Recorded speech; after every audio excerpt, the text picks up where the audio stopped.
the seashells. Thank you.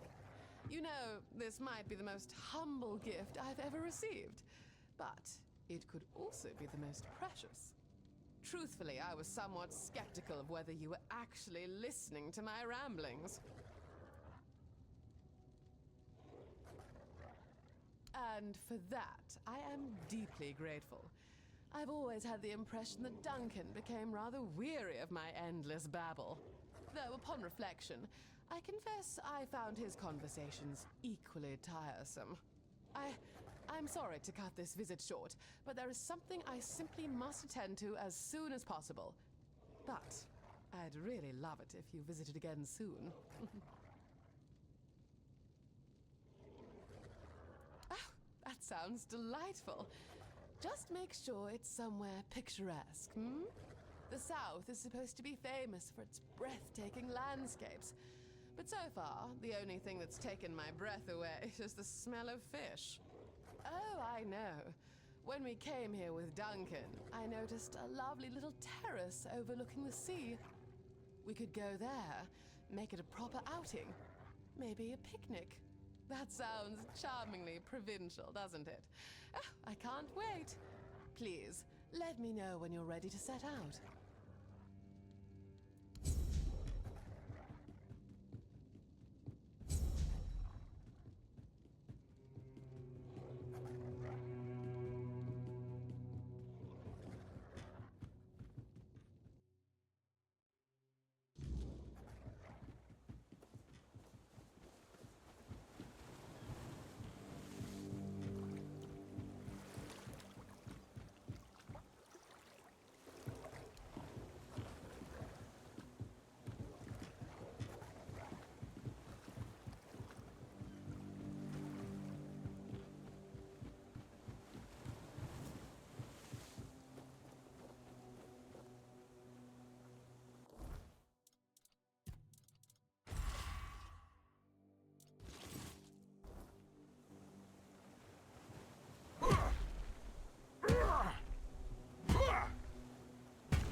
Absolutely. I've longed to leave these four walls. Oh, I'm terribly curious about where you have chosen to take me. Let's depart. I wish to waste no more time in waiting.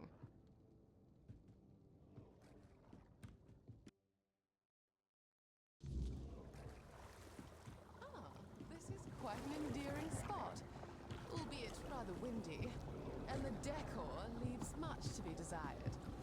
I must confess that ghastly statue had entirely escaped my memory until now. Now, what shall we talk about? You know almost everything there is to know about me, and yet I hardly know anything about your life. Tell me, have you always been a mercenary?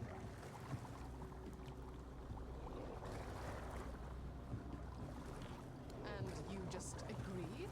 Oh, you poor dear. We must work on your confidence. Trust me, nobody says no quite like a moray. Ah, I suppose we all do, one way or another.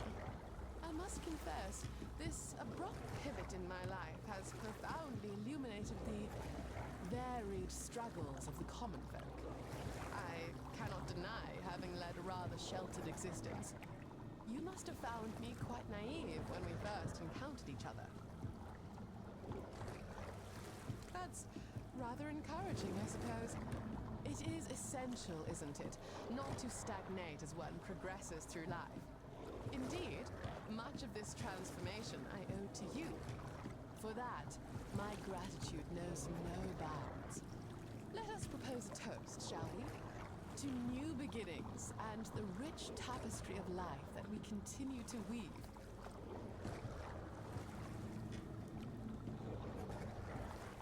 Now, I must admit, I've been positively aching with anticipation to delve into the tales of your exhilarating escapades. Your life appears so fabulously thrilling. So, do tell me, what's the most exciting thing that has happened to you recently?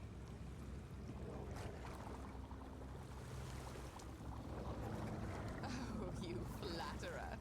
That's rather obvious, isn't it? No. Tell me about some of your real adventures, if you don't mind. Have you encountered any other captivating individuals?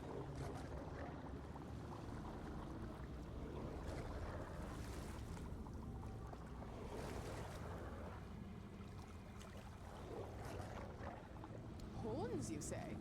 How utterly fascinating. I imagine styling her hair must be a nightmare. On the other hand, just think of the possibilities for jewelry designed specifically for horns.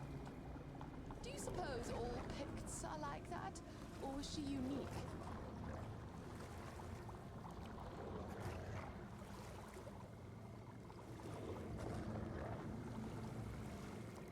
Oh, darling, where is your sense of curiosity?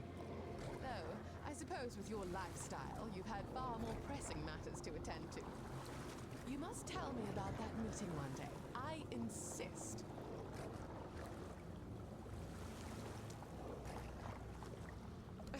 Don't be coy, darling. You should know by now that I rarely do anything for which I have no patience or desire. Besides, the evenings here are indeed rather slow. So, the prospect of your delightful company to enliven them is most welcome. Now, I've had a lovely time. But it's getting late, and I'd rather not be caught by nightfall on my way home. I do hope we can do this again sometime.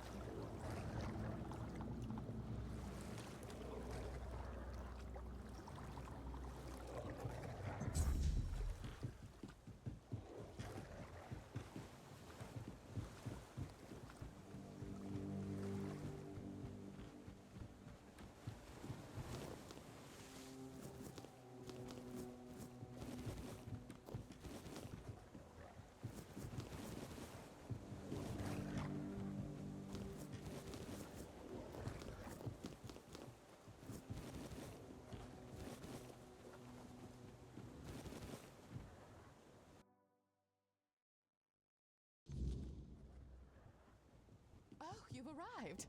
Marvelous. I must confess, I've been eagerly awaiting your next visit. Today, I have crafted something quite special just for you. Here, Behold my very first creation, expressly designed just for you.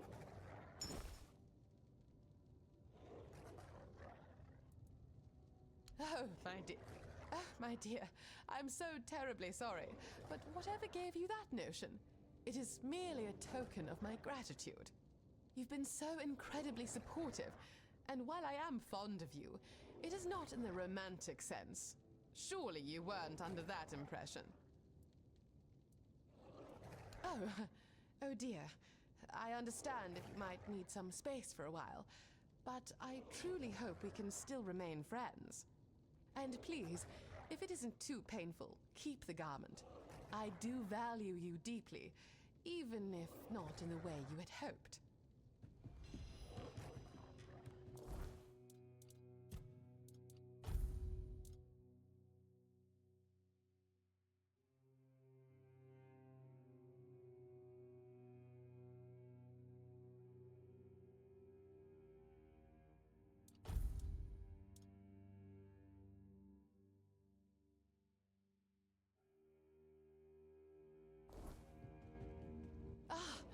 My dear friend, how absolutely wonderful to see you.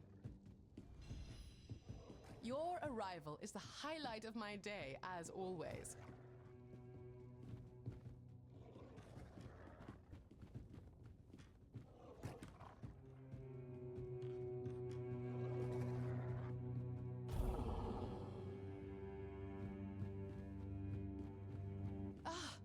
My dear friend.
Stop right there.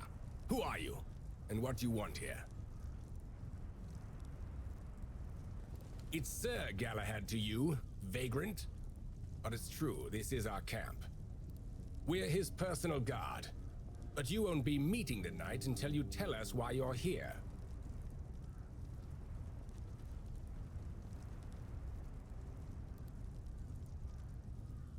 It's true that this pin obliges me to take you to the night. But did you actually earn it? Or did you just pluck it from a corpse? Well, that's for Galahad to decide. Go.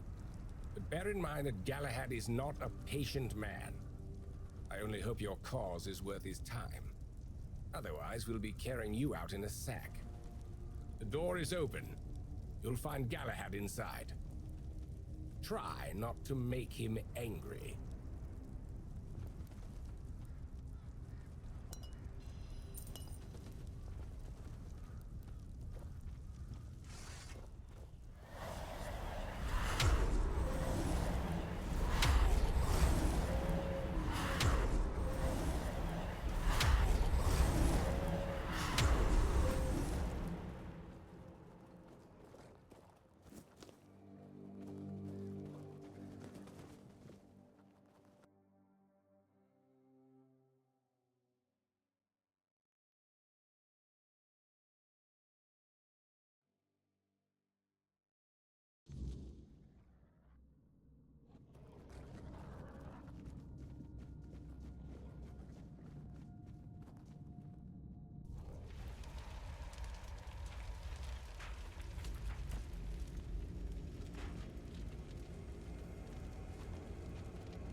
I can hear you. Who goes there?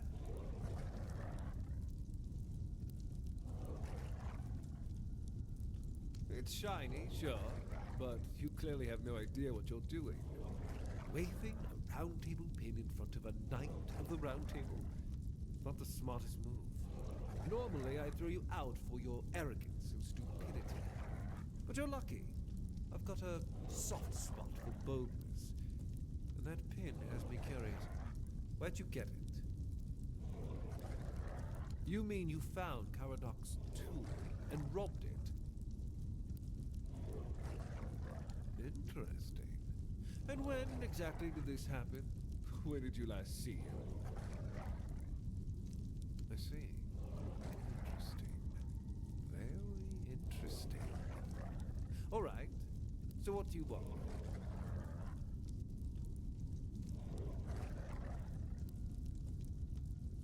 The one on the left was questioning my orders.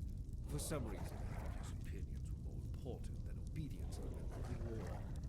They aren't. The one on the right decided Camelot wasn't paying enough, so he thought that was a good enough excuse to help himself to his comrades' pockets. It wasn't. Ask them.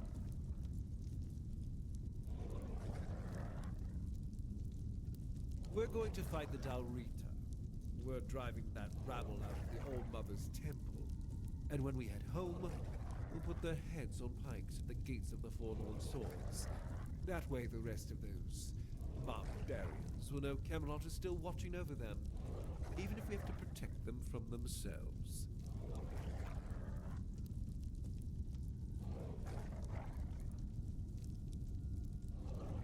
At the beginning, yes. But they're primitive. They don't respect order. They never will. Arthur gave them the Forlorn Swords, a rich land where they could govern themselves. They were supposed to watch the giants deliver iron and chase after their cousins through the tunnels, or whatever it is that tickles their fancy. But no, that wasn't enough for them. I've always thought Avalon would be better than that. Arthur probably gathered them all in one place, hoping they'd kill each other. But that didn't work, so we'll have to do this the hard way. The war's already here. It's been going on for a while. We're fighting each other in the west, and people are whispering about rebellion in the north. The last thing we need is united tribes. Oh, so you don't know? One-Eye's a traitor. He's fooled the younger tribesmen with grand promises of uniting the tribes and marching north. The Council Elders are still loyal to us. They want no part in it. He's just a bandit, abandoned by his own people. When his village fell, no one came to help. And One-Eye, like the rat he is, ran. I'm just here to finish what I started. And when the Elders see us take down One-Eye, we won't need to worry about those savages for another 600 years.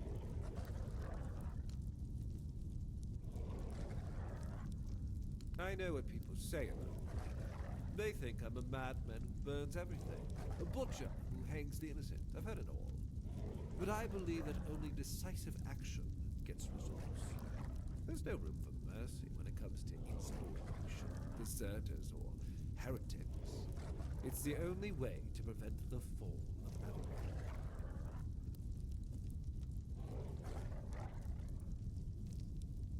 That's exactly why we need Camelot and the Horns of the South to be strong and united.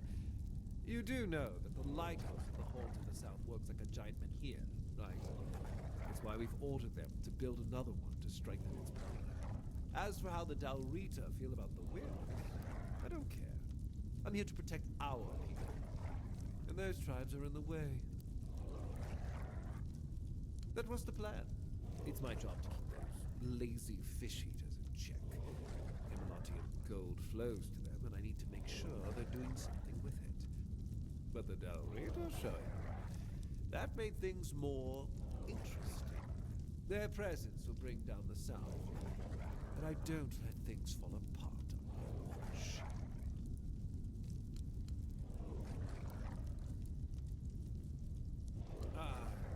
Denunciation, like loyalty, can be valuable. The key is knowing who deserves loyalty and who needs to be reported. I appreciate you telling me, but Unfortunately, you haven't told me anything I didn't already suspect. Well, that's fortunate, because between the two of us, I'd be the one walking away. Instead, I've got an offer you can't refuse.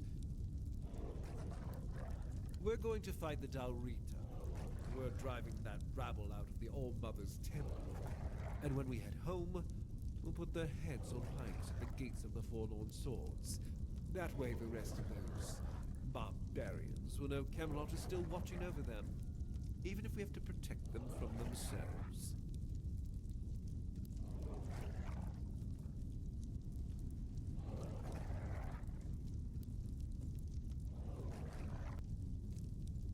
See you at the temple. Make sure to sharpen your sword. We're going to